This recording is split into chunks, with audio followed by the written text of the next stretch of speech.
ଯଦି ତୁମେ ସୂର୍ଯ୍ୟତା ଚାହୁଁଛ ତେବେ ତୁମର ବକ୍ତବ୍ୟ ମନ ଏବଂ ଇନ୍ଦ୍ରିୟରେ ଶୁଦ୍ଧତା ରହିବା ଆବଶ୍ୟକ। ସେହିଭଳି ତୁମର ହୃଦୟରେ ଦୟା ରହିବା ଉଚିତ। ଜଣେ ଅସନ୍ତୁଷ୍ଟ ବ୍ରାହ୍ମଣ, ସନ୍ତୁଷ୍ଟ ରାଜା, ଜଣେ ସାମାନ୍ୟ ବେଶ୍ୟା, ଜଣେ କଠୋର ଗୃହପାଳିକା, ଏହି ସମସ୍ତ ଲୋକ ବିନାଶ ପାଇଁ ଉଦ୍ଦିଷ୍ଟ। ଲୋଭ ଭଳି ବିପଦପୂର୍ଣ୍ଣ କୌଣସି ରୋଗ ନାହିଁ, ସଂଲଗ୍ନ ପରି କୌଣସି ଶତ୍ରୁ ନାହିଁ, କ୍ରୋଧ ପରି ଅଗ୍ନି ନାହିଁ, ସତ୍ୟ ଜ୍ଞାନ ପରି କୌଣସି ବୁଝାବଣା ନାହିଁ। ଯିବା ଉଚିତ ନୁହେଁ ସେହି ଜାଗାକୁ ଯେଉଁଠାରେ ରୋଜଗାର କରିବାର କୌଣସି ମାଧ୍ୟମ ନାହିଁ, ଯେଉଁଠାରେ ଲୋକମାନଙ୍କର କିଛି ଭୟ ନାହିଁ, ଯେଉଁଠାରେ ଲୋକମାନେ କୌଣସି ଜିନିଷ ପାଇଁ ଲଜ୍ଜିତ ନୁହନ୍ତି, ଯେଉଁଠାରେ ଲୋକମାନେ ବୁଦ୍ଧିମାନ ନୁହନ୍ତି ଏବଂ ଯେଉଁଠାରେ ଲୋକମାନଙ୍କର ଦାନ କରିବାର ପ୍ରବୃତ୍ତି ନାହିଁ। କାଉଠାରୁ ଏହି 5ଟି ଜିନିଷ ଶିଖନ୍ତୁ। ଏକୁଟିଆ ଆପଣଙ୍କ ପତ୍ନୀ ସହିତ ଏକ ରୋମାଣ୍ଟିକ ସମୟ ଅତିବାହିତ କରନ୍ତୁ। ସର୍ବଦା ନିର୍ଭୀକତା ରୁହନ୍ତୁ। ଉପଯୋଗୀ ବସ୍ତୁ ସଂଗ୍ରହ କରନ୍ତୁ। ସବୁଆଡ଼କୁ ଦେଖନ୍ତୁ। ଅନ୍ୟମାନଙ୍କୁ ସହଜରେ ବିଶ୍ୱାସ କରନ୍ତୁ ନାହିଁ। 5 ବର୍ଷ ପର୍ଯ୍ୟନ୍ତ ପୁଅକୁ ପ୍ରେମର ସହିତ ଲାଳନ ପାଳନ କରାଯିବା ଉଚିତ। 10 ବର୍ଷ ପର୍ଯ୍ୟନ୍ତ ତାଙ୍କୁ ବାଡ଼ି ମାଡ଼ ହେବାର ଧମକ ଦିଆଯିବା ଉଚିତ। କିନ୍ତୁ ଯେତେବେଳେ ତାଙ୍କୁ 16 ବର୍ଷ ବୟସ ହୁଏ ତାଙ୍କୁ ସାଙ୍ଗ ଭଳି ବ୍ୟବହାର କରିବା ଉଚିତ। ଯାହାର କାମରେ କୌଣସି ଆଦେଶ ନାହିଁ ସେ କୌଣସି ସୁଖ ପାଇପାରିବ ନାହିଁ, ଲୋକମାନଙ୍କ ମଧ୍ୟରେ କିମ୍ବା ଜଙ୍ଗଲରେ। ଯେତେବେଳେ ସେ ଲୋକମାନଙ୍କୁ ଭେଟନ୍ତି ସେତେବେଳେ ତାଙ୍କର ହୃଦୟ ଜଳି ଯାଇଥାଏ। ଯେଉଁଭଳି ଏକ ଗାଈର ବାଛୁରୀ ହଜାର ହଜାର ଗାଈମାନଙ୍କ ମଧ୍ୟରେ ତାର ମାଆକୁ ଅନୁସରଣ କରେ, ଠିକ୍ ସେହିପରି କର୍ମ ମଧ୍ୟରେ ଜଣେ ମନୁଷ୍ୟ ମଣିଷକୁ ହିଁ ଅନୁସରଣ କରେ। ସୁନାକୁ ଘଷିବା, କାଟିବା, ଗରମ କରିବା ଏବଂ ପିଟିବା ଦ୍ୱାରା ସୁନା ପରୀକ୍ଷା କରାଯାଏ। ଠିକ୍ ସେହିପରି ଭାବରେ ଜଣେ ବ୍ୟକ୍ତି କେତେ ବଳିଦାନ ଦେଇଥାଏ, ତାଙ୍କର ଆଚରଣ କ'ଣ, କେଉଁ ଗୁଣ ଅଛି ଏବଂ ଆଚରଣ କିପରି ହୁଏ ତାହା ଦ୍ୱାରା ପରୀକ୍ଷା କରାଯାଇଥାଏ। ଭଗବାନ କାଠରେ, ପଥରରେ କିମ୍ବା ମାଟିରେ ବାସ କରନ୍ତି ନାହିଁ, ଭଗବାନ ଭାବନାରେ ହିଁ ବାସ କରନ୍ତି। ସେହି ଘର ଯେଉଁଠାରେ ବ୍ରାହ୍ମଣମାନଙ୍କର ପାଦ ଧୋଇନଥାଏ, ଯେଉଁଠାରେ ବୈଦିକ ମନ୍ତ୍ର ଉଚ୍ଚ ସ୍ୱରରେ ଜପ କରାଯାଏ ନାହିଁ ଏବଂ ଯେଉଁ ଘରେ ଭଗବାନ ଏବଂ ପିତୃପୁରୁଷଙ୍କୁ ନୈବେଦ୍ୟ ଦିଆଯାଏ ନାହିଁ, ତାହା ହେଉଛି ଏକ ଶବଦାହ ସ୍ଥାନ। ଧାର୍ମିକତା ଏବଂ ଦୟା ନଥିବା ବ୍ୟକ୍ତିଙ୍କ ଠାରୁ ମୁକ୍ତି ପାଆନ୍ତୁ।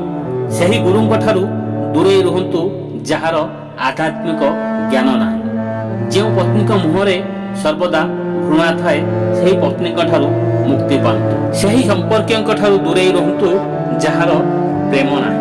ଯେଉଁମାନେ ବୈଦିକ ଜ୍ଞାନକୁ ସମାଲୋଚନା କରନ୍ତି, ଶାସ୍ତ୍ର ଅନୁଯାୟୀ ଜୀବନଶୈଳୀକୁ ପରିହାସ କରନ୍ତି, ଶାନ୍ତିପୂର୍ଣ୍ଣ ପ୍ରକୃତିର ଲୋକଙ୍କୁ ପରିହାସ କରନ୍ତି, ସେମାନେ କୌଣସି ଆବଶ୍ୟକତା ବିନା କଷ୍ଟ ପାଆନ୍ତି। ସମାନତା ମଧ୍ୟରେ ପ୍ରେମ ଏବଂ ବନ୍ଧୁତା ଭଲ ଦେଖାଯାଏ।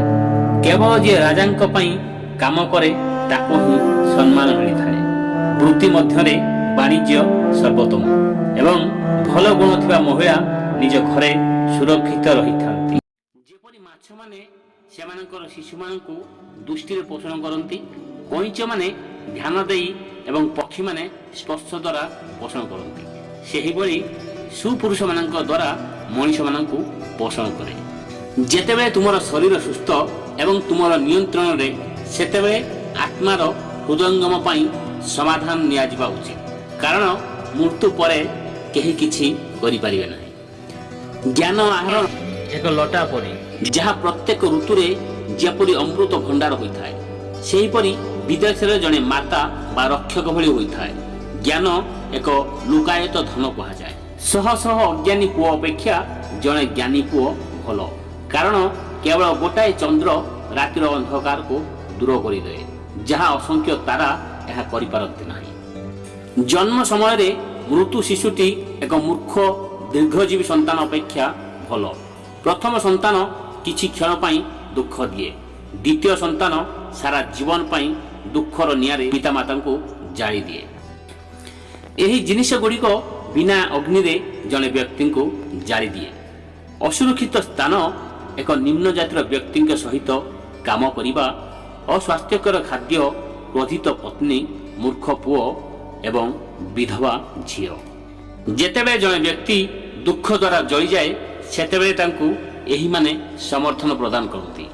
ପୁଅ ଏବଂ ଝିଅ ପତ୍ନୀ ଭଗବାନଙ୍କର ଭକ୍ତ। ସେହି ପତ୍ନୀ ଜଣେ ଭଲ ପତ୍ନୀ ଯିଏ ସ୍ୱଚ୍ଛ, ଜ୍ଞାନବାନ, ନିର୍ମଳ, ସ୍ୱାମୀଙ୍କ ମନକୁ ସନ୍ତୁଷ୍ଟ କରେ ଏବଂ ସତ୍ୟବାଦୀ। ଆଧ୍ୟାତ୍ମିକ ଶିକ୍ଷା ଯାହା ଅଭ୍ୟାସ କରାଯାଏ ତାହା ବିଷ ଅଟେ। ଖାଦ୍ୟ ପେଟରେ ଥିବା ବ୍ୟକ୍ତିଙ୍କ ପାଇଁ ଖାଦ୍ୟ ବିଷ ଅଟେ। ଜଣେ ଗରିବ ବ୍ୟକ୍ତିଙ୍କ ପାଇଁ କୌଣସି ସାମାଜିକ କିମ୍ବା ବ୍ୟକ୍ତିଗତ କାର୍ଯ୍ୟକ୍ରମରେ ଲୋକଙ୍କୁ ଏକାଠି କରିବା ତାହା ବିଷ ଅଟେ। ଧାର୍ମିକତା ଏବଂ ଦୟା ନଥିବା ବ୍ୟକ୍ତିଙ୍କ ଠାରୁ ମୁକ୍ତି ପାଆନ୍ତୁ। ସେହିଭଳି ଗୁରୁଙ୍କ ଠାରୁ ଦୂରେଇ ରୁହନ୍ତୁ ଯାହାର ଆଧ୍ୟାତ୍ମିକ ଜ୍ଞାନ ନାହିଁ। ଯେଉଁ ପତ୍ନୀଙ୍କ ମୁହଁରେ ସର୍ବଦା ଘୃଣା ଥାଏ ସେହି ପତ୍ନୀଙ୍କ ଠାରୁ ମୁକ୍ତି ପାଆନ୍ତୁ। ପ୍ରେମ ନଥିବା ସମ୍ପର୍କ ଠାରୁ ସର୍ବଦା ଦୂରେଇ ରୁହନ୍ତୁ। ନିରନ୍ତର ଭ୍ରମଣ ଜଣେ ବ୍ୟକ୍ତିଙ୍କୁ ବୃଦ୍ଧ କରିଥାଏ। ଯଦି ଘୋଡ଼ାକୁ ସବୁବେଳେ ବାନ୍ଧି ରଖାଯାଏ ତାହେଲେ ଏହା ବୃଦ୍ଧ ହୋଇଯାଏ। ଯଦି ଜଣେ ସ୍ତ୍ରୀ ନିଜ ସ୍ୱାମୀଙ୍କ ସହିତ ପ୍ରେମ ନ କରେ ତାହେଲେ ସେ ବୃଦ୍ଧ ହୋଇଯାଏ। ସୂର୍ଯ୍ୟ କିରଣରେ ପୋଷାକ ଅଧିକ ସମୟ ରଖିଲେ ତାହା ପୁରୁଣା ହୋଇଯାଏ। ବାରମ୍ବାର ବିଚାର କରନ୍ତୁ। ସଠିକ୍ ସମୟ, ସଠିକ୍ ବନ୍ଧୁ, ସଠିକ୍ ସ୍ଥାନ, ଅର୍ଥ ରୋଜଗାରର ସଠିକ୍ ମାଧ୍ୟମ, ଅର୍ଥ ଖର୍ଚ୍ଚ କରିବାର ସଠିକ୍ ଉପାୟ ଏବଂ ଆପଣଙ୍କର ଶକ୍ତି। ଦ୍ୱିଜ ଭଗବାନଙ୍କୁ ଅଗ୍ନିରେ ଦେଖନ୍ତି। ଭଗବାନ ଭକ୍ତମାନଙ୍କ ହୃଦୟରେ ବାସ କରନ୍ତି।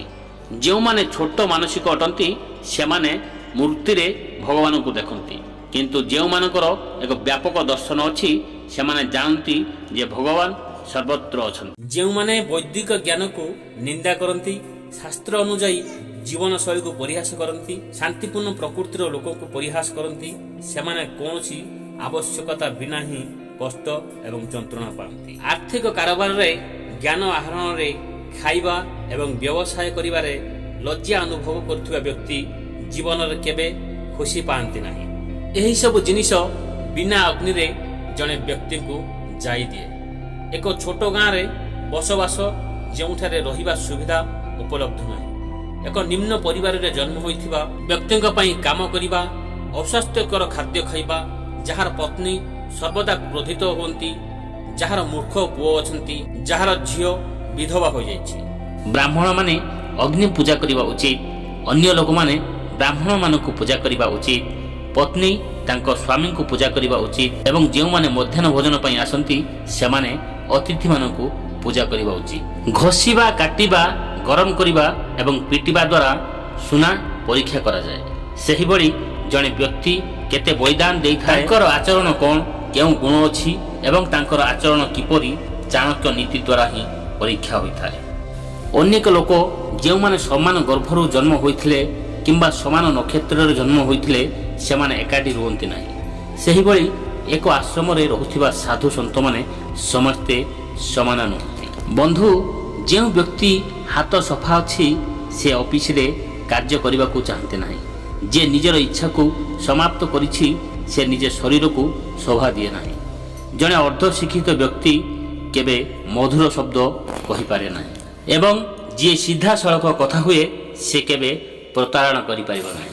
ନିଷ୍କ୍ରିୟ ହୋଇ ବସିବା ଅଭ୍ୟାସକୁ ନଷ୍ଟ କରେ। ଭୁଲ ବୁଝୁଥିବା ଜଣେ କୃଷକ ତାର ମଞ୍ଜି ନଷ୍ଟ କରେ।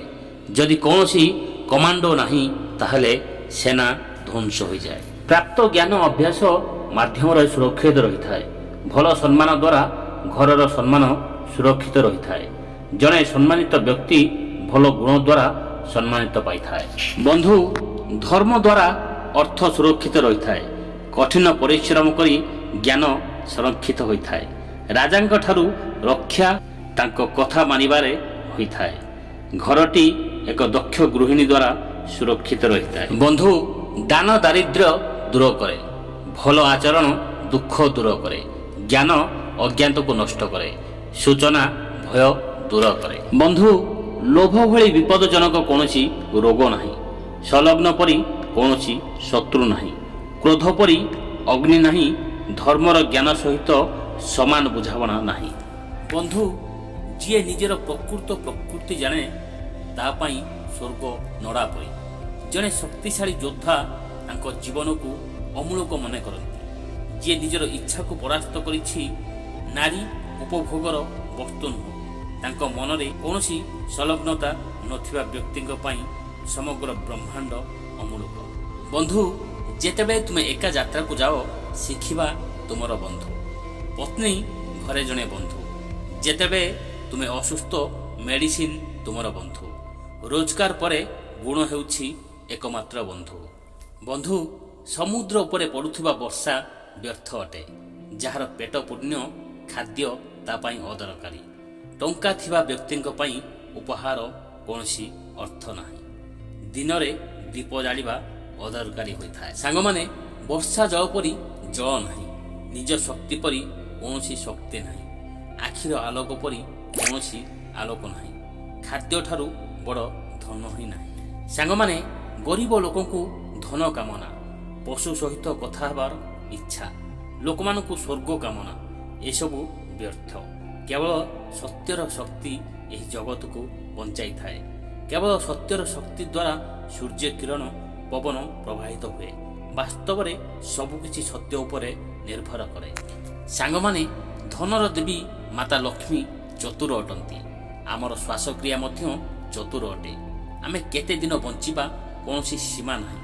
ଆମେ କେଉଁଠାରେ ରହିବୁ ତାହା ମଧ୍ୟ ନିଶ୍ଚିତ ନୁହେଁ। ଯଦି ଏଠାରେ ଗୋଟାଏ ଜିନିଷ ନିଶ୍ଚିତ, ତେବେ ଆମେ କେତେ ଗୁଣ ଅର୍ଜନ କରିଛୁ ତାହା ହିଁ ନିଶ୍ଚିତ। ସାଙ୍ଗମାନେ, ଭଣ୍ଡାରୀ ପୁରୁଷମାନଙ୍କ ମଧ୍ୟରେ ସବୁଠାରୁ ଚତୁର। କାଉ ହେଉଛି ପକ୍ଷୀମାନଙ୍କ ଠାରୁ ସବୁଠାରୁ ଚତୁର। କୁମ୍ଭୀରଟି ପ୍ରାଣୀମାନଙ୍କ ମଧ୍ୟରୁ ସବୁଠାରୁ ଚତୁର ଅଟେ। ଜଣେ ଲୋଭନୀୟ ମହିଳା ମହିଳାମାନଙ୍କ ଠାରୁ ଚତୁର ଅଟେ। ସାଙ୍ଗମାନେ, ଏହିମାନଙ୍କୁ ନିଜର ପିତା ଭଳି ସମ୍ମାନ କରିବା ଉଚିତ।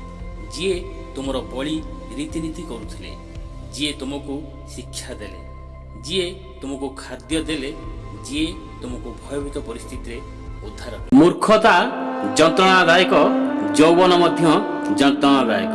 କିନ୍ତୁ ଏହି ସବୁଠାରୁ ଅଧିକ କଷ୍ଟଦାୟକ ହେଉଛି ଅନ୍ୟର ଘରକୁ ଯାଇ ତାଙ୍କଠାରୁ ଅନୁଗ୍ରହ ନେବା। ଏହିପରି ଲୋକଙ୍କ ଠାରୁ ଦୂରେଇ ରୁହନ୍ତୁ, ଯେଉଁମାନେ ଆପଣଙ୍କ ଚେହେରା ସହିତ ମଧୁର କଥା ହୁଅନ୍ତି ଏବଂ ଆପଣଙ୍କ ପିଠି ପଛରେ ଆପଣଙ୍କୁ ନଷ୍ଟ କରିବାକୁ ଯୋଜନା କରନ୍ତି। ସେମାନେ ବିଷର ହାଣ୍ଡି ପରି, ଯାହାର ଉପର କ୍ଷୀରରେ ଭରି ରହିଛି।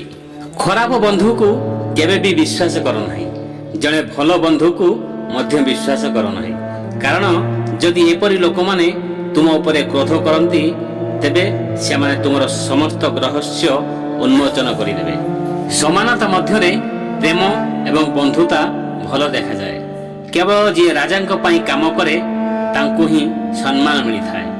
ବୃତ୍ତି ମଧ୍ୟରେ ବାଣିଜ୍ୟ ସର୍ବୋତ୍ତମ ଏବଂ ଭଲ ଗୁଣ ଥିବା ମହିଳା ନିଜ ଘରେ ସୁରକ୍ଷିତ ରହନ୍ତି। ଜଣେ ବ୍ୟକ୍ତି ଯିଏ ମନ୍ଦ କାମ କରେ, ମନ୍ଦ ଦର୍ଶନ କରେ ଏବଂ ଖରାପ ସ୍ଥାନରେ ବାସ କରେ, ସେ ଶୀଘ୍ର ନଷ୍ଟ ହୋଇଯାଏ। ବ୍ରାହ୍ମଣମାନେ ଡାକ ଗ୍ରହଣ କରିବା ପରେ ସେମାନଙ୍କର ଗୁରୁ ଛାଡ଼ିଥାନ୍ତି। ପଣ୍ଡିତମାନେ ଜ୍ଞାନ ହାସଲ କରିବା ପରେ ସେମାନଙ୍କର ଗୁରୁ ଛାଡ଼ିଥାନ୍ତି ଏବଂ ପଶୁମାନେ ଜଳି ଯାଇଥିବା ଜଙ୍ଗଲକୁ ଛାଡ଼ି ଯାଇଥାନ୍ତି। ଜଣେ ବ୍ରାହ୍ମଣର ଶକ୍ତି ତାଙ୍କ ଉଜ୍ଜ୍ୱଳତା ଏବଂ ଜ୍ଞାନରେ ହିଁ ଥାଏ। ଜଣେ ରାଜାଙ୍କର ଶକ୍ତି ତାଙ୍କ ସୈନ୍ୟବାହିନୀରେ, ଜଣେ ବୈଷ୍ଣବଙ୍କ ଶକ୍ତି ତାଙ୍କ ସମ୍ପତ୍ତିରେ ଏବଂ ଏକ ଶୂଦ୍ରଙ୍କ ଶକ୍ତି ସେବା ଏବଂ ଭକ୍ତିରେ ହିଁ ରହିଥାଏ। ନଦୀ କୂଳରେ ଥିବା ଗଛ, ଜଣେ ମହିଳା ଅନ୍ୟ ଜଣଙ୍କ ଘରେ କିମ୍ବା ବିନା ମନ୍ତ୍ରୀର ରାଜା, ଏହିସବୁ ନିଶ୍ଚିତ ଭାବରେ ଶୀଘ୍ର ନଷ୍ଟ ହୋଇଯାଏ। ଜଣେ ବେଶ୍ୟା ଜଣେ ଗରିବ ଲୋକଙ୍କୁ ପରିତ୍ୟାଗ କରିବା ଉଚିତ। ପକ୍ଷୀମାନେ ଏକ ଫଳହୀନ ବୃକ୍ଷକୁ ପରିତ୍ୟାଗ କରିବା ଉଚିତ ଏବଂ ଭୋଜନ ପରେ ଅତିଥିମାନେ ବନ୍ଧୁଙ୍କ ଘରୁ ବାହାରିଯିବା ଉଚିତ ହୋଇଥାଏ। ନିଜ ପତ୍ନୀଙ୍କ ଠାରୁ ଅଲଗା ହେବା, ନିଜ ଲୋକଙ୍କର ଅସମ୍ମାନ କରିବା, ଜଣେ ମନ୍ଦ ରାଜାଙ୍କ ସେବା କରିବା, ଦାରିଦ୍ର୍ୟ ଏବଂ ଗରିବ ଲୋକମାନଙ୍କର ସମାବେଶ, ଏହି 6ଟି ଜିନିଷ ଶରୀରକୁ ନିଆଁରେ ପୋଡ଼ି ଦେଇଥାଏ। ଜଣେ ବ୍ୟକ୍ତିଙ୍କ ପରିବାରର ଖ୍ୟାତି ତାଙ୍କ ଆଚରଣ ଦ୍ୱାରା ବୃଦ୍ଧି ପାଇଥାଏ। ଶବ୍ଦ ଦ୍ୱାରା ଦେଶର ଖ୍ୟାତି ବୃଦ୍ଧି ପାଇଥାଏ। ପ୍ରେମ ଦ୍ୱାରା ସମ୍ମାନ ବୃଦ୍ଧି ପାଇଥାଏ ଏବଂ ଖାଦ୍ୟ ଦ୍ୱାରା ଶରୀର ହିଁ ବୃଦ୍ଧି ପାଇଥାଏ। ଝିଅଟି ଏକ ଭଲ ପରିବାର ସହିତ ବିବାହ କରିବା ଉଚିତ। ପୁଅଟିକୁ ଏକ ଭଲ ଶିକ୍ଷା ଦିଆଯିବା ଉଚିତ। ଶତ୍ରୁକୁ ଅସୁବିଧାରେ ପଡ଼ିବା ଉଚିତ। ବନ୍ଧୁମାନେ ଧାର୍ମିକ କାର୍ଯ୍ୟରେ ନିୟୋଜିତ ହେବା ଉଚିତ ହୋଇଥାଏ। ଜଣେ ମନ୍ଦ ବ୍ୟକ୍ତି ଏବଂ ସାପ ମଧ୍ୟରେ ପାର୍ଥକ୍ୟ ହେଉଛି ଯେ ସାପଟି ଯେତେବେଳେ ଜୀବନ ବିପଦରେ ପଡ଼େ ସେତେବେଳେ କାମୁଡ଼ିବ, କିନ୍ତୁ ମନ୍ଦ ବ୍ୟକ୍ତି ପ୍ରତ୍ୟେକ ପଦକ୍ଷେପରେ କ୍ଷତିରେ ପହଞ୍ଚାଇବାକୁ ଚେଷ୍ଟା କରିବ। ରାଜାମାନେ ଭଲ ପରିବାରର ଲୋକଙ୍କୁ ନିଜ ଆଖପାଖରେ ରଖନ୍ତି, କାରଣ ଏହିପରି ଲୋକମାନେ ସେମାନଙ୍କୁ ଆରମ୍ଭରେ, ମଧ୍ୟଭାଗରେ କିମ୍ବା ଶେଷରେ ଛାଡ଼ି ଯାଆନ୍ତି ନାହିଁ। ଜଣେ ମୂର୍ଖମାନଙ୍କ ସହିତ ବନ୍ଧୁତା କରିବା ଉଚିତ ନୁହେଁ, ସେମାନଙ୍କୁ ପରିତ୍ୟାଗ କରିବା ଉଚିତ, କାରଣ ବୋଧହୁଏ ସେମାନେ ଦୁଇ ଗୋଡ଼ିଆ ପଶୁ ପରି, ଯେଉଁମାନେ ତୀକ୍ଷ୍ଣ ଶବ୍ଦ ଦ୍ୱାରା ହୃଦୟକୁ ବିଦ୍ଧ କରନ୍ତି, ଯେପରି ଏକ ଅଦୃଶ୍ୟ କଣ୍ଟା ଶରୀରରେ ପ୍ରବେଶ କରେ। ଜଣେ ବ୍ୟକ୍ତି ସୌନ୍ଦର୍ଯ୍ୟ ଏବଂ ଯୌବନର ଆଶୀର୍ବାଦ ପ୍ରାପ୍ତ ଏବଂ ଆଭିମୁଖ୍ୟବାଦୀ ପରିବାରର ଜନ୍ମ ହୋଇଥିଲେ ତଥାପି ଯଦି ଜ୍ଞାନରୁ ବଞ୍ଚିତ, ସେ ପଳାଶ ଫୁଲ ପରି ହୋଇଥାଏ, ଯାହା ସୁନ୍ଦର କିନ୍ତୁ ଏହାର ସୁଗନ୍ଧ ନଥାଏ। କୋଇଲିର ସୌନ୍ଦର୍ଯ୍ୟ ତା ଗୀତରେ ହିଁ ଅଛି। ନାରୀର ସୌନ୍ଦର୍ଯ୍ୟ ତାଙ୍କ ପରିବାର ପ୍ରତି ଉତ୍ସର୍ଗକୃତରେ ଅଛି। ଜଣେ ଅସୁନ୍ଦର ମଣିଷର ସୌନ୍ଦର୍ଯ୍ୟ ତାଙ୍କ ଜ୍ଞାନରେ ରହିଥାଏ ଏବଂ ଏକ କ୍ଷମାକାରୀ ତାଙ୍କ ସୌନ୍ଦର୍ଯ୍ୟ କ୍ଷମା ମଧ୍ୟରେ ହିଁ ରହିଥାଏ। ଅତ୍ୟଧିକ ସୌନ୍ଦର୍ଯ୍ୟ ହେତୁ ସୀତାଙ୍କୁ ଅପହରଣ କରାଯାଇଥିଲା। ଅତ୍ୟଧିକ ଗର୍ବ ହେତୁ ରାବଣର ମୃତ୍ୟୁ ହୋଇଥିଲା। ଅତ୍ୟଧିକ ଦାନ ହେତୁ ରାଜା ବାଳୀଙ୍କୁ ବନ୍ଧନରେ ବାନ୍ଧିବାକୁ ପଡ଼ିଲା। ତେଣୁ ସବୁ ଜାଗାରେ ଅତିରିକ୍ତତାକୁ ଏଡ଼ାଇବା ଉଚିତ ହୋଇଥାଏ। ଶକ୍ତିଶାଳୀ ଲୋକଙ୍କ ପାଇଁ କେଉଁ ଜାଗା କଷ୍ଟକର ନୁହଁ। ବ୍ୟବସାୟୀମାନଙ୍କ ପାଇଁ କୌଣସି ସ୍ଥାନ ବହୁତ ଦୂର ନୁହଁ। ପଣ୍ଡିତମାନଙ୍କ ପାଇଁ କୌଣସି ଦେଶ ବିଦେଶ ନାହିଁ। ମଧୁର ଭାଷା କହୁଥିବା ଲୋକମାନଙ୍କ ପାଇଁ କେଉଁଠାରେ ଶତ୍ରୁ ହିଁ ନାହିଁ। ଦୁଃଖ ଏବଂ ନିରାଶା ସୃଷ୍ଟି କରୁଥିବା ଏତେ ପୁଅ ହେବାର କ'ଣ ଆବଶ୍ୟକ? କେବଳ ଗୋଟିଏ ପୁଅ ପାଇବା ଭଲ, ଯିଏ ସମଗ୍ର ପରିବାରକୁ ଶାନ୍ତି ଏବଂ ସମର୍ଥନ ଯୋଗାଇଥାଏ। ଯେଉଁ ବ୍ୟକ୍ତି ଏହା ହାସଲ କରେ ନାହିଁ ସେ ବାରମ୍ବାର ଜନ୍ମ କରେ ଏବଂ ମରିଯାଏ। ଏକରେ ଧର୍ମ, ଦ୍ୱିତୀୟରେ ଅର୍ଥ, ତୃତୀୟରେ କାର୍ଯ୍ୟ, ଚତୁର୍ଥରେ ମୁଖ୍ୟ।